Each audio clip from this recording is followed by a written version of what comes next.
The Bible makes extraordinary claims that require extraordinary evidence. And what this means is that the bigger and more grandiose a claim is, the more evidence that you should require before you're persuaded by that claim. And this is an approach that we should take regardless if it's a biblical claim or if it's anything else. And so the writers of the Bible, they make very grand claims, right? And one of my favorite claims is Moses stretching forth his hand, right, and dividing the sea and then allowing the Israelites to walk through it.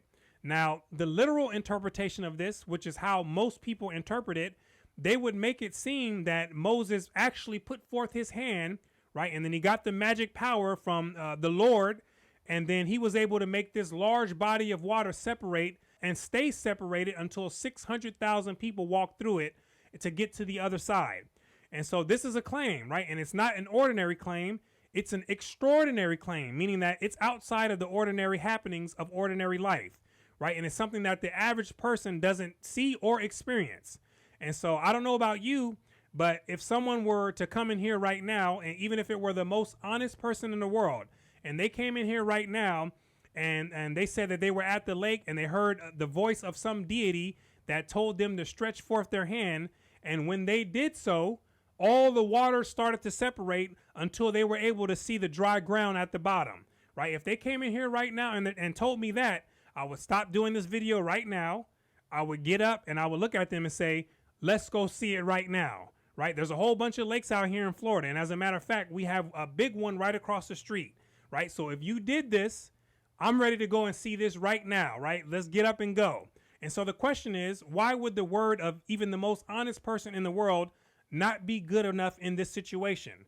That's because this person would be making a wild and extraordinary claim, right? And a claim that big has to have evidence just as big, right? And in this case, at least to my standards, the only evidence that would be completely satisfactory, at least to satisfy my skepticism, would be to see it in person, right? That's it, right? And so it's not unreasonable to ask someone to see it in person if they're making this type of claim, right? And if we were to get there and if they were to stretch forth their hand and nothing happens, which is most likely what's going to happen, right? I don't want to hear anything about God only gave me the power one time to do it and only do it one time, right? I don't want to hear that as a reasoning, right? In that case, I don't have time to even believe or entertain that type of claim, right? So these are the type of games that people play with the miracles in the Bible, right? When you ask them why nobody today is stretching forth their hand, right, and then dividing bodies of water, right? They start speaking for God and they start thinking for God and telling you that he only gave one man the power to do it one time and for one specific purpose, right? These are the type of games that people play, right? And you have to be able to catch people when they're doing this, right? Because these are the type of things that keep people in the pit and wandering in the dark, right? And so big claims, they require big evidence, right? And the reality of the situation is that sometimes you have to see things with your own eyes, or you have to experience it for yourself, right? Before you take it on as a belief or before you continue believing in it.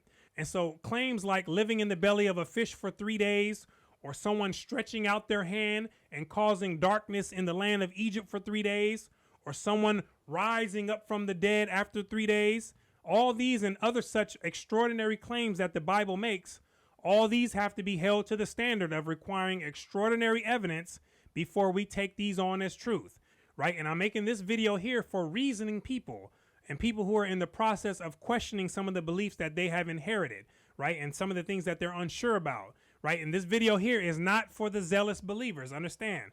Because these people, they've already made up their mind what they're going to believe, right? And this is regardless if there's evidence for it or not, right? And in fact, for most of those people, just having the claim written in the Bible, that's good enough evidence for them, right? Regardless of how extraordinary the claim is, it can be out of this world, right? All they need to do is see it written in the Bible, and that's all she wrote.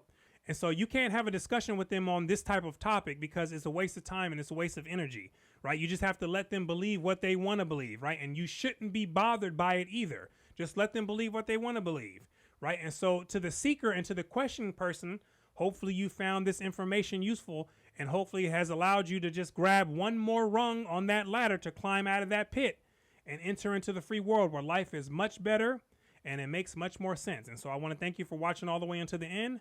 My name is Brooklyn St. Michael, and I'll see you in the free world.